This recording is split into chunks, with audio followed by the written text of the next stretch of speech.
Hello guys, welcome back to VP Reaction. I'm Vicky. Peter here. Welcome to today's reaction episode whereby we are back with a video of the strongest tornadoes in Canadian history. Okay. Tornadoes. What are tornadoes?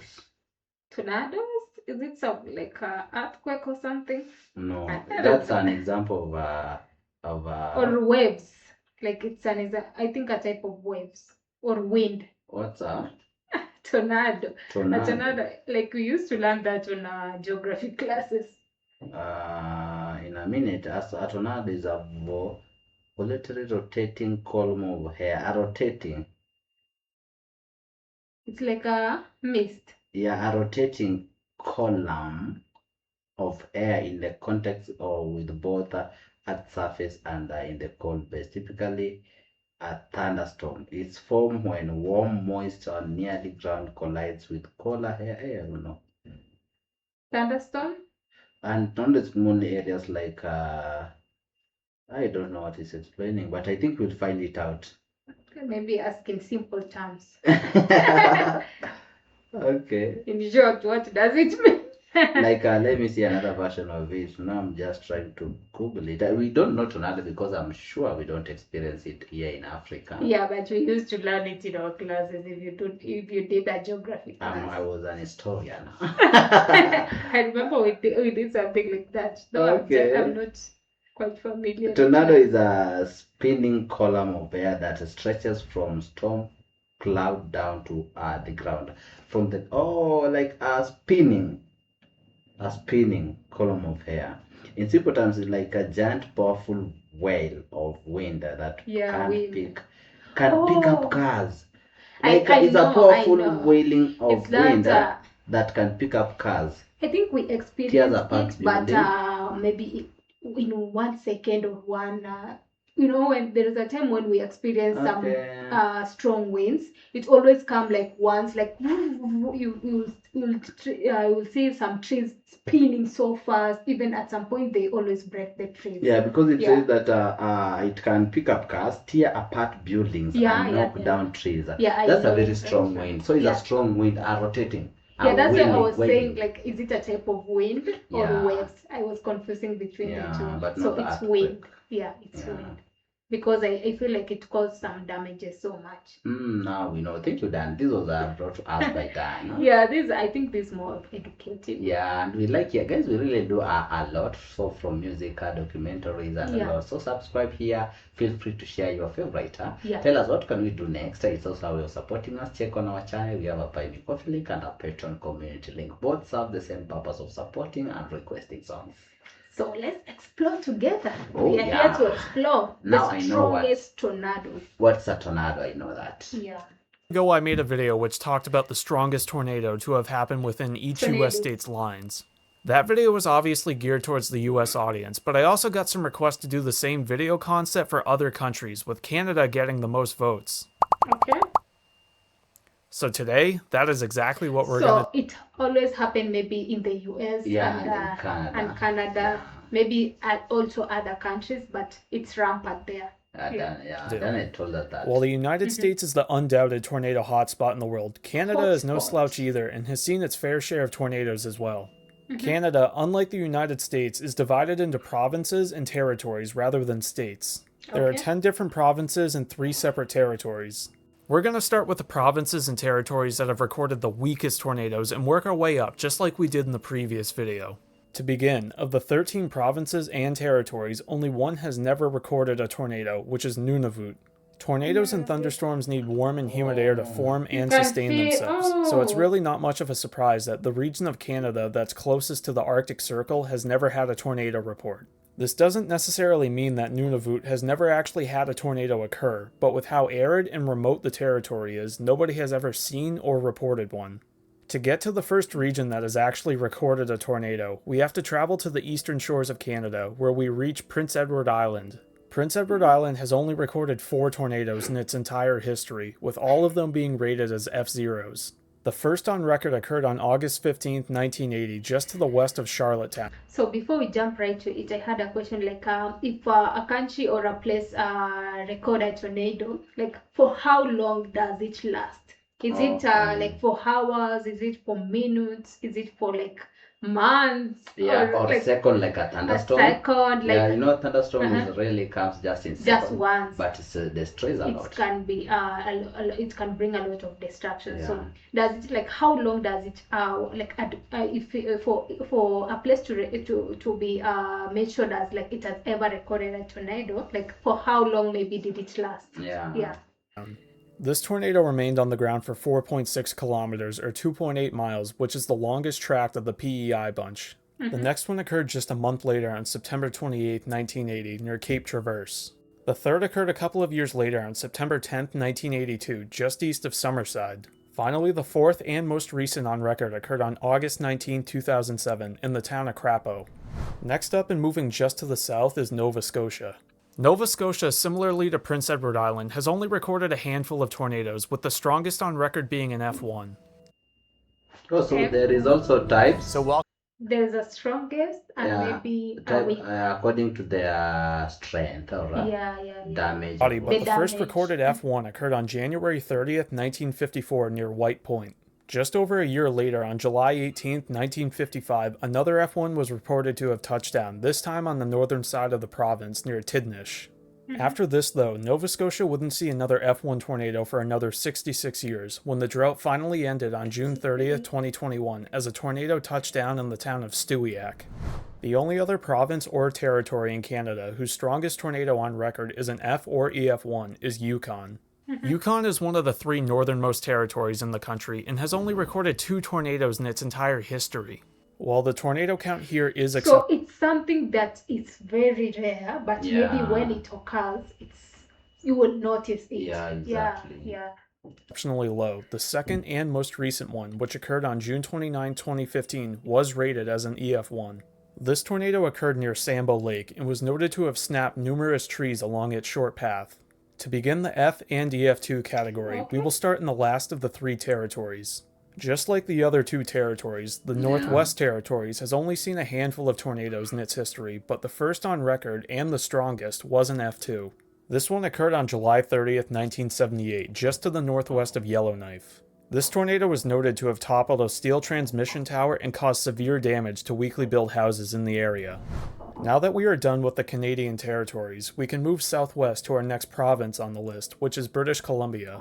British Columbia is easily the most mountainous region of Canada, so it's really not much of a surprise that it also has not had that many recorded tornadoes in its history. While the tornadoes have been few and far between here, the province has recorded 6 separate F or EF2s in its history. The first occurred on July 5th, 1990, near Soda Creek. This tornado caused impressive tree damage and was actually initially rated as an F3 before eventually being downgraded to the current rating. Just over a month later on... I've had like F1, now I've had F2, F3. Yeah. Okay. Hey, you guys can tell us the difference because this is quite new to us. August 13th, another F2 touchdown near Tachi. The following year, another one would touch down on July 2nd, 1991, near Klukal's Lake. After a lull of over a decade, the fourth one would touch down on July 16, 2003, near Quesnel.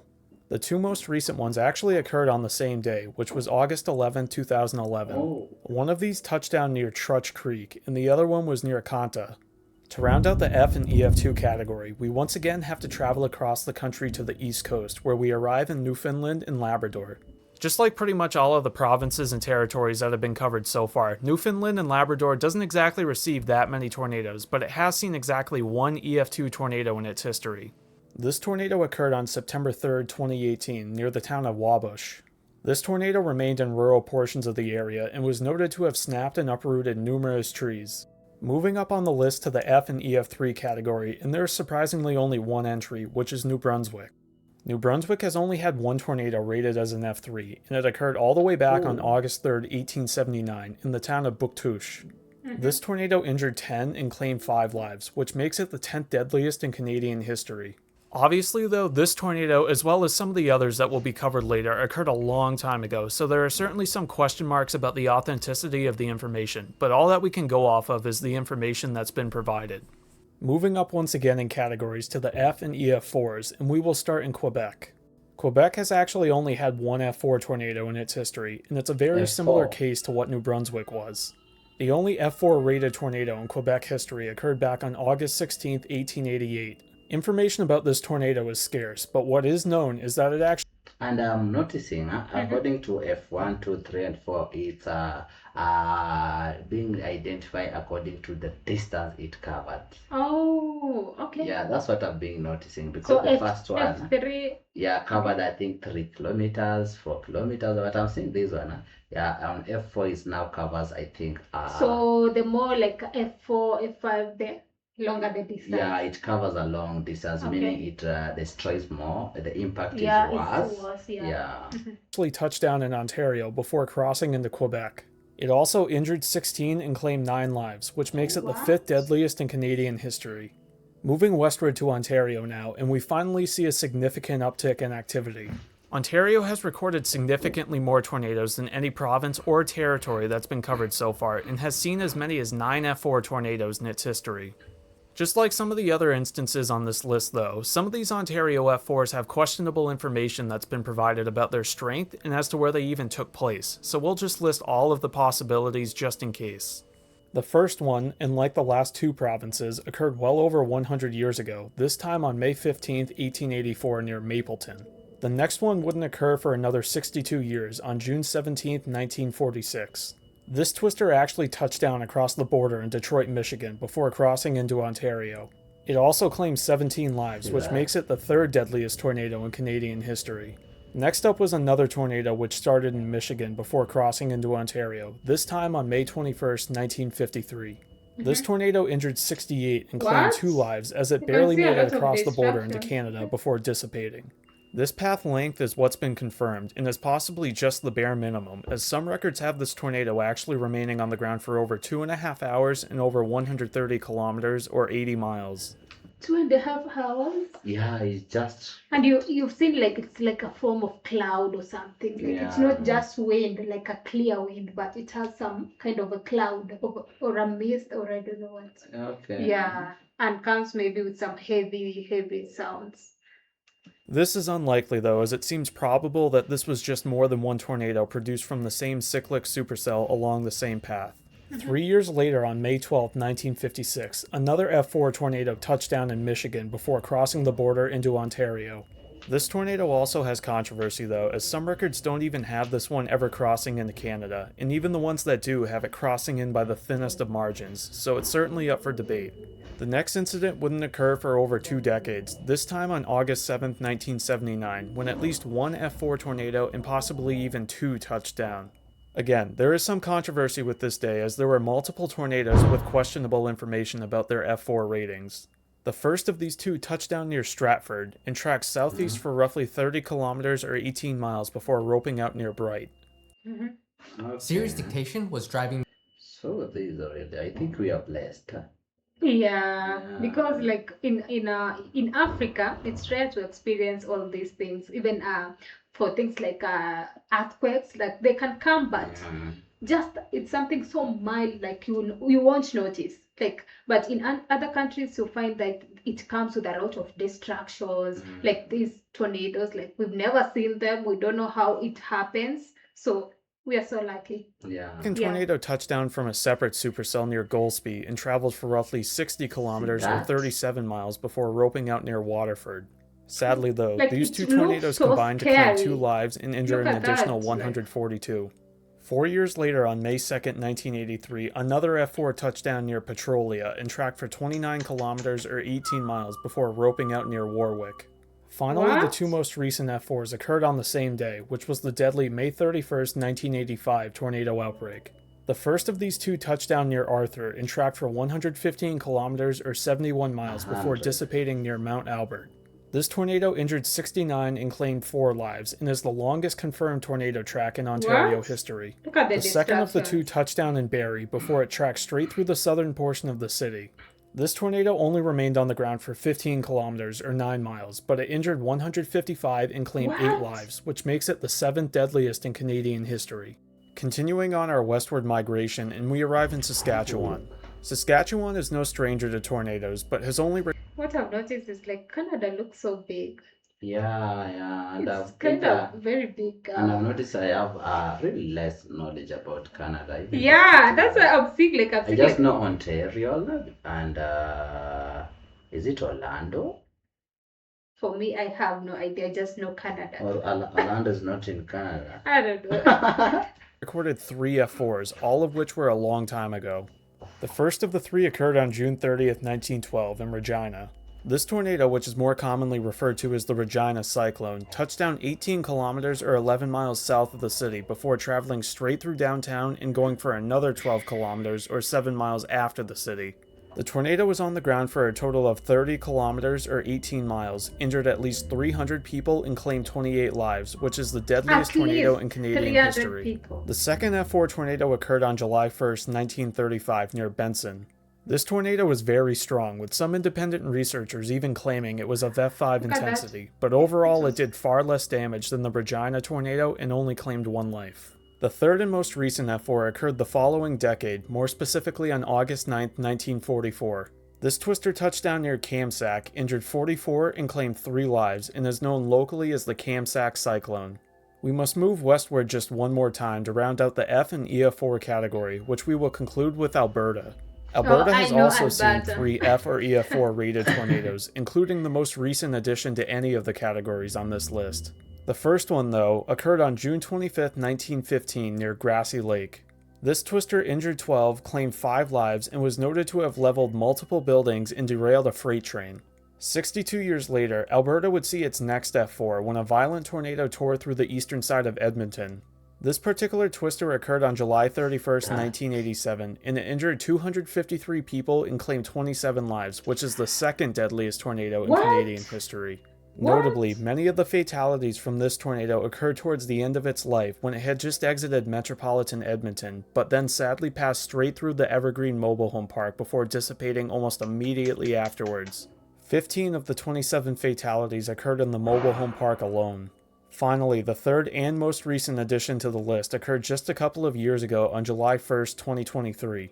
This tornado touched down to the south of Didsbury and meandered its way east-southeast for 15 kilometers or 9 miles before roping out.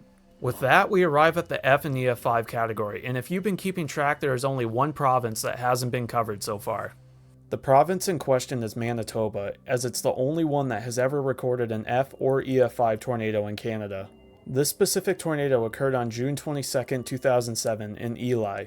The tornado formed just to the northwest of town and moved extremely slowly southeast. The twister presented itself as a harmless rope, but at its core had extremely violent winds. As it grew closer to town, it began moving even more erratically and started changing directions with little to no warning, and even performed complete 360-degree loops at times. For most of its life, it managed to dodge the town, and it looked like it was going to stay this way until it made another sudden change in direction. It had been going almost due south before it turned east and began heading for the homes on the extreme southwest side of town. The tornado eventually reached these homes and absolutely obliterated them before performing another loop and traveling back over the same houses again. It then slowly meandered in a southwest direction away from the town before dissipating shortly thereafter. Amazingly though, there were no injuries or fatalities as a result of this tornado. The damage to the homes in the southwest corner of Ely was immense and clearly warranted an F5 rating, but surveyors initially gave it a rating of F4. The surveyors gave this rating as they believed a majority of the damage was done as a result of the tornado's extreme slow forward speed and it sitting over the same houses for an extended period of time. However, that would all change months later when the surveyors would receive a video which showed the tornado destroying one of the houses in question. In the video, you can clearly see the tornado obliterate a house in just a matter of seconds, which proved that the damage was caused by F5 level winds and not just because of the slow forward speed of the twister. The formal upgrade to an F5 rating occurred on September 18, 2007, which now made this the first and only officially rated F or EF5 tornado in Canadian history. We have now covered all 13 provinces and territories in Canada, and this is what the data looks like from a zoomed out view. The final tally is one territory that has never recorded a tornado, 1 F or EF0, 2 F or EF1, 3 F or EF2, 1 F or EF3, 4 F or EF4, and finally 1 F or EF5. If you want to see this style of video done for another country or region in the world, let me know down in the comments and we'll see. Okay. Oh, this is really huge. It has, when I was reading the definition of tornado at first, I wasn't more that interested in it. Yeah, but if you see even from the picture, the last clip that we've seen, like it looks so, something scary, so destructive, because you could see even, I think that was a car that it was just flying like it's like a paper or something. Imagine something just comes and cut off your building, and then like that's so much destruction. Then what if you are in that building?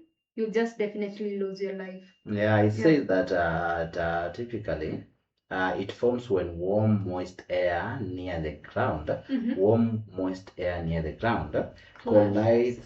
collides with cooler, drier air aloft, or creating instability in the atmosphere.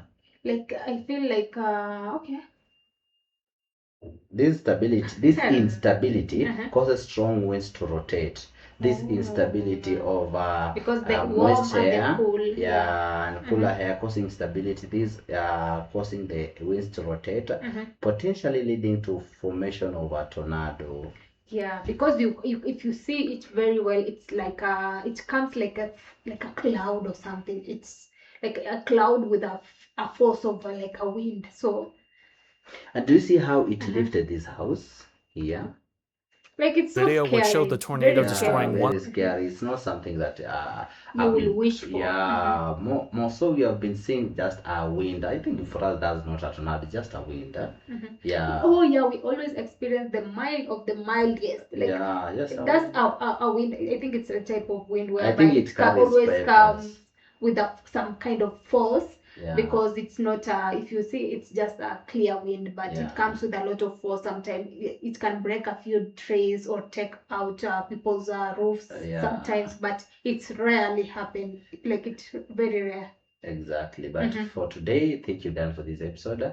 It's something more exploration. Yeah, it was more of educative exploration. And for me, I'm so scared.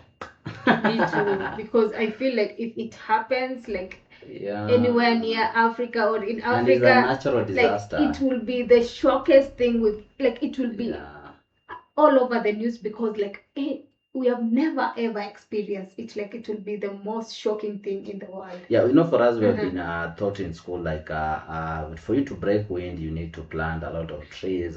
But once I've seen this tornado, I'm seeing like for you to having a forested compound here is more risky now. Yeah, but I think they always say the trees will help because maybe it will break or prevent the wind from even touching your house, because if you have your house being the only thing standing there, it will be more dangerous. But now I'm thinking of the branches falling on me when I'm trying to run. Then I hear just a branch on my neck. A very big, not even branch, a stem that is at me uprooted and it's coming with roots towards your end. How will you do it? Don't even think about it. I think we just pray that it will never happen. Even in those countries, the experience you've seen, like it comes over maybe after 10 years, after 20, 40. So we just pray that it doesn't happen anytime. Or if you have another knowledge, what causes the imbalance in warm and cold air, that is instability of it? What causes that? Yeah, by the way. Yeah. Just educate us, because wow, this is new, but very, very something that we need to know about. Yeah. Thank you for watching, guys. Thank you so much, and see you on our next. Bye bye.